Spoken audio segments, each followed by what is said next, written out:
ଆୟୁବ ଅଧ୍ୟାୟ 38। ଅନନ୍ତର ସଦାପ୍ରଭୁ ଘୂର୍ଣ୍ଣିବାୟୁ ମଧ୍ୟରୁ ଆୟୁବକୁ ଉତ୍ତର ଦେଇ କହିଲେ, ଏ କିଏ ଯେ ଜ୍ଞାନ ରହିତ କଥା ଦ୍ୱାରା ମନ୍ତ୍ରଣାକୁ ଅନ୍ଧକାରମୟ କରୁଅଛି?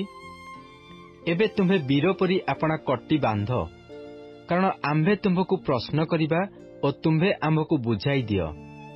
ଯେତେବେଳେ ଆମ୍ଭେ ପୃଥିବୀର ଭିତ୍ତିମୂଳ ସ୍ଥାପନ କଲୁ, ସେତେବେଳେ ତୁମ୍ଭେ କେଉଁଠାରେ ଥିଲ?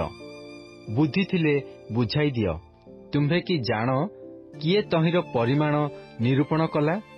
ଅବା କିଏ ତହିଁ ଉପରେ ପରିମାପକ ରଜୁ ପ୍ରସାରିଲା? କାହା ଉପରେ ତହିଁର ଭିତ୍ତିମୂଳ ଦୃଢ଼ୀକୃତ ହେଲା?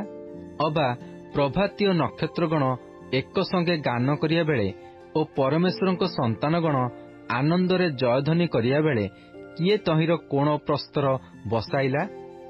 ଅବା ଯେତେବେଳେ ଗର୍ଭରୁ ନିର୍ଗତ ହେବା ତୁଲ୍ୟ ସମୁଦ୍ର ବାହାରିଲା, ଯେତେବେଳେ ଆମ୍ଭେ ମେଘକୁ ତହିଁର ବସ୍ତ୍ର ସ୍ୱରୂପ ଓ ନିବିଡ଼ ଅନ୍ଧକାରକୁ ତହିଁର ଗୁଡ଼ାଇବା ବସ୍ତ୍ର ସ୍ୱରୂପ କଲୁ, ପୁଣି ତହିଁ ନିମନ୍ତେ ଆମ୍ଭେ ଆପଣା ବିଧି ନିରୂପଣ କରି ଅର୍ଗଳ ଓ କବାଟ ସ୍ଥାପନ କଲୁ, ତୁମ୍ଭେ ଏ ପର୍ଯ୍ୟନ୍ତ ଆସିବ, ମାତ୍ର ଆଉ ବଢ଼ିବ ନାହିଁ ଓ ଏହିଠାରେ ତୁମ୍ଭର ଗର୍ବିତ ତରଙ୍ଗ ନିବାରିତ ହେବ ବୋଲି କହିଲୁ, ସେତେବେଳେ କିଏ କବାଟ ଦେଇ ସମୁଦ୍ରକୁ ରୁଦ୍ଧ କଲା?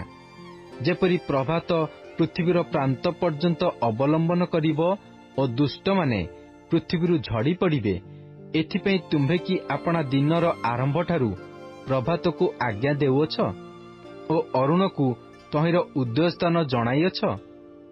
ମୋହରାଙ୍କିତ ମୃତ୍ତିକା ତୁଲ୍ୟ ତାହା ରୂପାନ୍ତରିତ ହୁଏ ଓ ସକଳ ପଦାର୍ଥ ବସ୍ତ୍ରତୁଲ୍ୟ ଦେଖାଯାଏ। ଦୁଷ୍ଟମାନଙ୍କଠାରୁ ସେମାନଙ୍କର ଦୀପ୍ତି ନିବାରିତ ହୁଏ ଓ ଉଚ୍ଚ ବାହୁ ଭଗ୍ନ ହୁଏ। ତୁମ୍ଭେ କି ସମୁଦ୍ରର ଝର ପର୍ଯ୍ୟନ୍ତ ପ୍ରବେଶ କରିଅଛ? ଅବା ତୁମ୍ଭେ କି ବାରିଧିର ଗୁପ୍ତସ୍ଥଳୀମାନଙ୍କରେ ଗତାୟତ କରିଅଛ?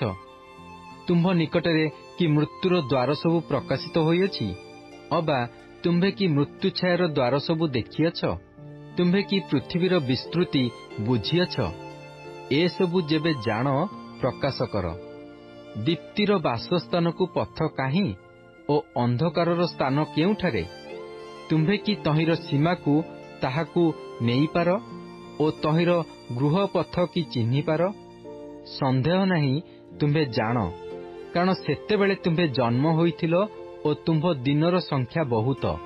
ତୁମ୍ଭେ ହିମ ଭଣ୍ଡାରରେ ପ୍ରବେଶ କରିଅଛ, ଅବା ଆମ୍ଭେ ସଙ୍କଟକାଳ ଓ ସଂଗ୍ରାମ ଓ ଯୁଦ୍ଧ ଦିନ ନିମନ୍ତେ ଯେଉଁ ଶିଳାବୃଷ୍ଟି ସଞ୍ଚୟ କରିଅଛୁ, ତହିଁର ଭଣ୍ଡାର କି ତୁମ୍ଭେ ଦେଖିଅଛ? କେଉଁ ପଥରେ ଦୀପ୍ତି ବିଭକ୍ତ ହୁଏ, ଅବା ପୂର୍ବୀୟ ବାୟୁ ପୃଥିବୀରେ ବ୍ୟାପ୍ତ ହୁଏ? ଜଳପ୍ଲାବନ ନିମନ୍ତେ ପ୍ରଣାଳୀ ଓ ମେଘ ଗର୍ଜନର ବିଦ୍ୟୁତ୍ ନିମନ୍ତେ ପଥ କାଟି କିଏ ପୃଥିବୀର ନିର୍ଜନ ସ୍ଥାନରେ ଓ ନରଶୂନ୍ୟ ପ୍ରାନ୍ତରରେ ବର୍ଷାଇବାକୁ, ମରୁଭୂମି ଓ ଶୁଷ୍କ ସ୍ଥାନ ତୃପ୍ତ କରିବାକୁ ଓ କୋମଳ ତୃଣ ଅଙ୍କୁରିତ ହେବାକୁ ଦିଅନ୍ତି? ବୃଷ୍ଟିର କି ପିତା ଅଛି? ଅବା କିଏ ଶିଶିର ବିନ୍ଦୁ ସବୁ ଜାତ କରିଅଛି? କାହାର ଗର୍ଭରୁ ହିମାନି ନିର୍ଗତ ହୋଇଅଛି? ଓ କିଏ ଆକାଶର ତୁଷାରକୁ ଜନ୍ମ ଦେଇଅଛି? ଜଳରାଶି ପ୍ରସ୍ତରାଚ୍ଛାଦିତ ହେଲା ପରି ହୁଏ ଓ ବାରିଧିର ଉପର ଭାଗ ଜମାଟ ହୁଏ। ତୁମ୍ଭେ କି କୃତ୍ତିକା ନକ୍ଷତ୍ରପୁଞ୍ଜ ବାନ୍ଧିପାର ଓ ମୃଗଶୀର୍ଷର ବନ୍ଧନ ଫିଟାଇପାର? ତୁମ୍ଭେ କି ରାଶିଗଣକୁ ଶୋ ଋତୁରେ ଚଳାଇପାର? ଅବା ତୁମ୍ଭେ କି ସ୍ୱାତି ଓ ତହିଁର ସହଚରଗଣକୁ ପଥ ଦେଖାଇପାର?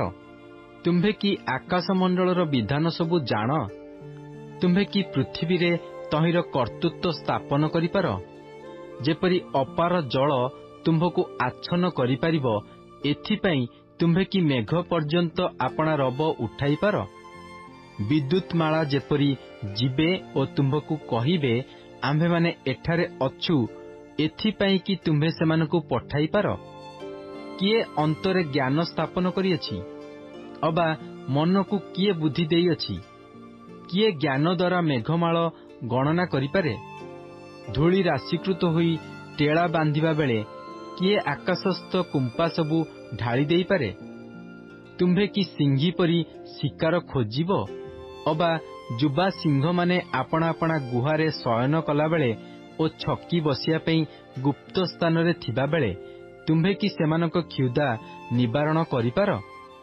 ଡାମରା କାଉର ଛୁଆମାନେ ପରମେଶ୍ୱରଙ୍କ ନିକଟରେ ରବ କରି ଖାଦ୍ୟ ଅଭାବରେ ଭ୍ରମଣ କଲାବେଳେ କିଏ ତାହାକୁ ଆହାର ଯୋଗାଇ ଦିଏ?